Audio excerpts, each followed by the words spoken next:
Pak, nunduk ya Pak ya, ada kamera Pak.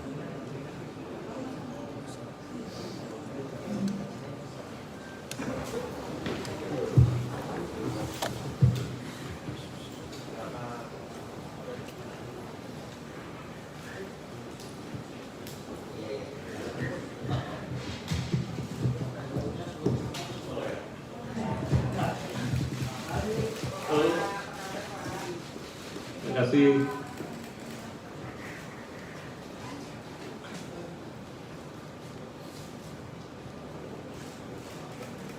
Buka puasanya kan bisa cepat ya. Kalau Pak. kita di lapangan terus. Mana, Pak Kepala BSSN?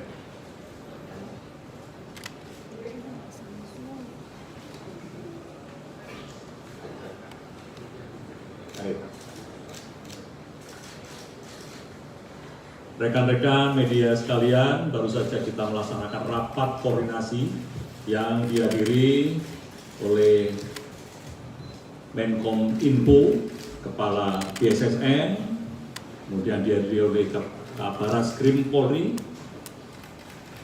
dan dihadiri juga oleh Deputi Komunikasi dan Informasi BIN, Kabais, Kapuspen, masuk Asintel Panglima TNI hadir dengan pokok bahasan adalah menjaga komunikasi dan informasi pasca pemilu 2024.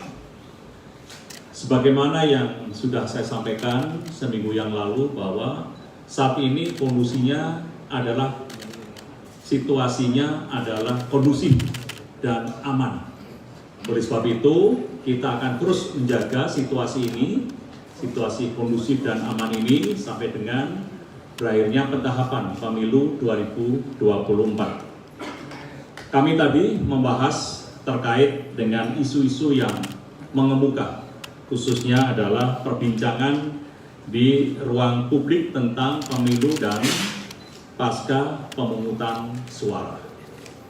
Saya menerima laporan dari berbagai pihak dalam rapat koordinasi ini adalah langkah-langkah antisipasi dan langkah-langkah yang telah diambil.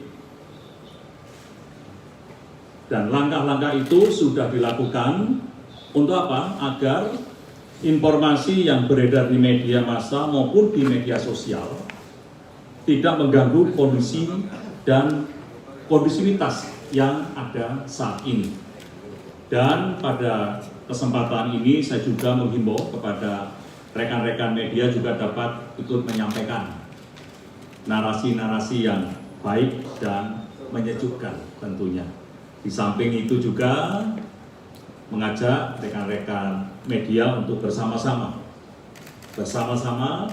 menangkal informasi palsu atau hoax demi menjaga kondusivitas yang saat ini terus kita jaga.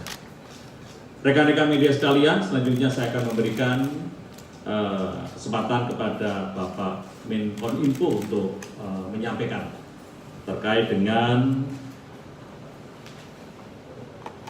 informasi maupun gangguan-gangguan disinformasi atau konten-konten negatif atau hoax.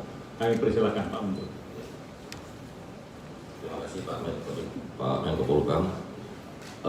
Rekan-rekan media sekalian, bahwa rapat hari ini menunjuk sudah membahas antisipasi dan langkah-langkah di ranah komunikasi khususnya di ruang digital kita, dan memang menurut data-data suasana lebih baik dibanding pemilu 2019, sangat lebih baik.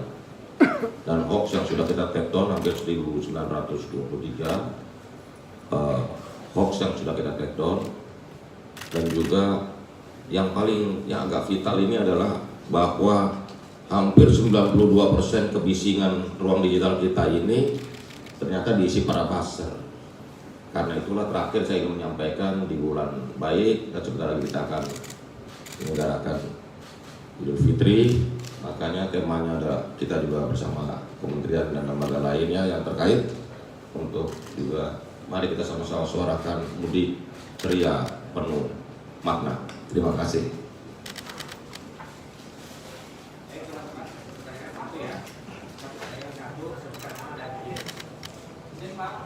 Saya awalnya dari aparat mau nanya terkait datanya Pak Budi tadi ada 1923 hoax.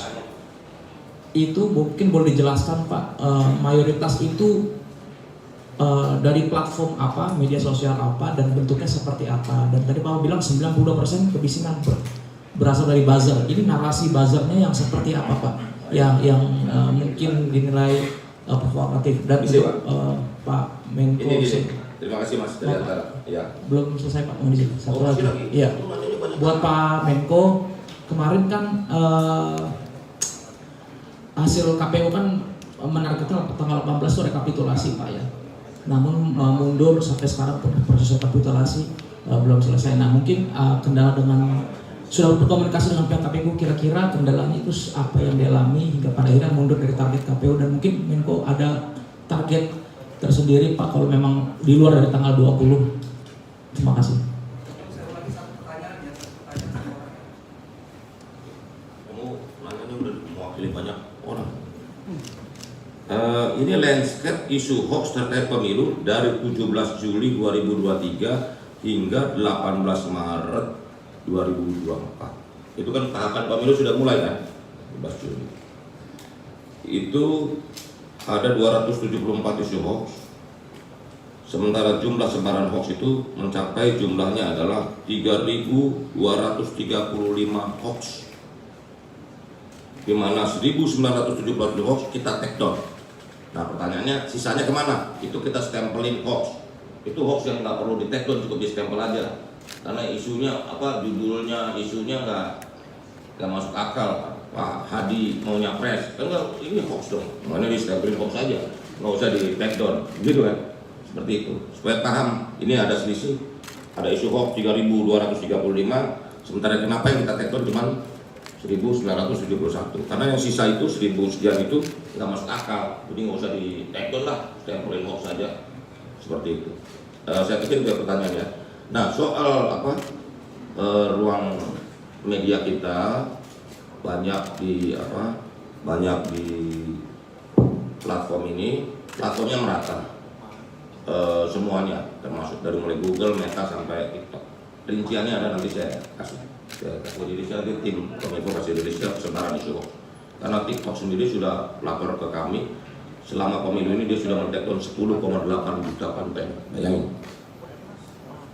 dia secara mandiri tanpa kita minta. Kebijakan komunitas mereka di platform sudah melakukan scrolling dan men-take down sendiri tanpa kita minta. Seperti itu. Google juga hampir 2 juta lebih yang sudah di-take down secara mandiri, ya bukan kita. Dia men-take down, termasuk Meta juga, Instagram, Facebook. Saya pikir itu. Ya, terima kasih. Pertanyaan kedua masih sesuai rencana, sesuai dengan undang-undang. 35 hari setelah pemilu kita umumkan. Jadi jatuh tanggal 20 Maret, sekarang tanggal 19 berarti besok. Ya, jadi sesuai dengan rencana. Saya lihat rekan-rekan media ini kok nggak ada senyum ya. Jangan tegang-tegang. Ya, ini kan pesta demokrasi. Ya, situasi juga kondusif, aman. Rekan-rekan media juga harus senyum dan terus mengajak membuat narasi-narasi yang tenang dan menyejukkan. Ini penting buat kita semua. Ya. Iya. Pertanyaan lagi ya, Pak. Pertanyaan. Dari mana? Bisa Pak, dari Pak Edi. Pak, ini mengenai pemilu kan, kalau dari pantauan Pak Hadi dan jajaran dari pekan lalu sudah mengatakan pasca pemungutan suara dalam kondisi kondusif Indonesia. Nah ini bagaimana dengan kondisi elit politiknya Pak? Kan karena juga yang bersaing di bursa pilpres sebenarnya kan juga elit politik yang berada di sebagian pemerintahan. Bagaimana komunikasinya untuk mereka melakukan konsolidasi dengan melancarkan kedamaian yang pengen kita inginkan di negara ini, Pak. Itu bagaimana? Apakah sudah ada komunikasinya, Pak? Dan apa juga didukung sama Menkominfo untuk para ahli politiknya? Karena kan juga teman-teman Bapak tuh. Terima kasih, Pak. Pertanyaannya bagus sekali. Secara umum sudah saya sampaikan minggu kemarin adalah relatif kondusif dan aman. Ya. Dan kita melihat bahwa bangsa kita adalah bangsa yang penuh dengan keramah tamahan, penuh dengan toleransi. Saya yakin setelah pemilu semuanya selesai.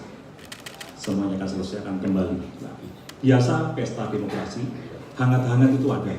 Hangat, kalau nggak hangat bukan demokrasi. Ya. Kalau nggak hangat itu pesta pernikahan. Ini pesta demokrasi, jadi itu biasa. Bentar lagi juga akan kondusif. Ya.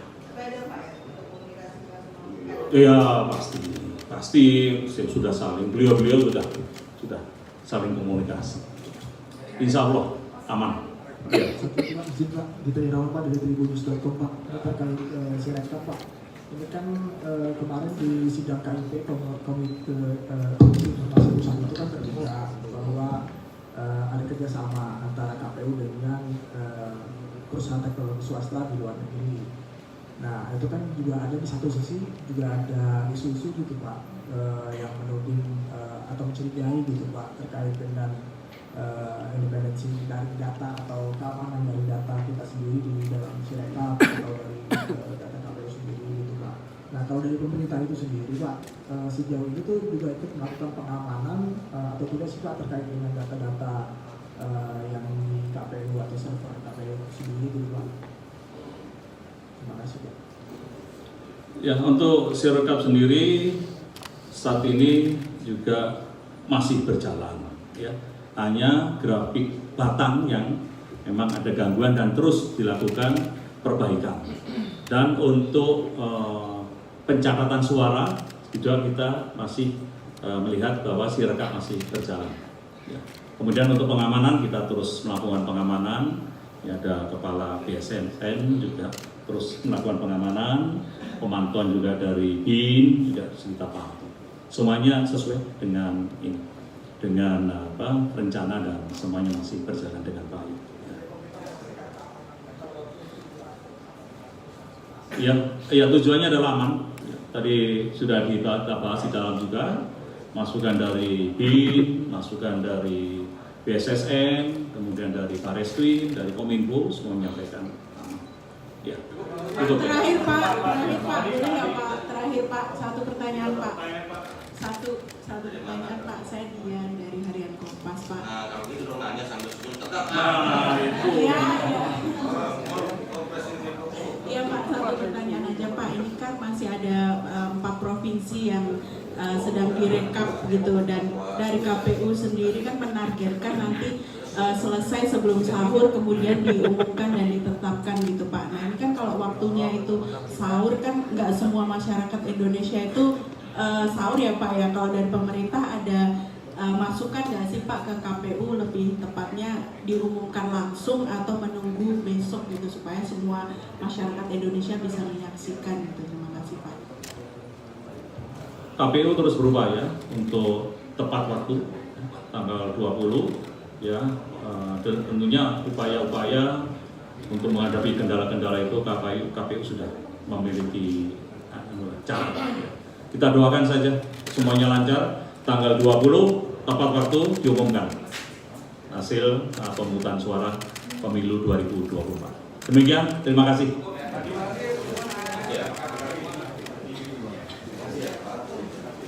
Pak, foto Pak. Foto bareng Pak. Tadi apa? Foto Pak.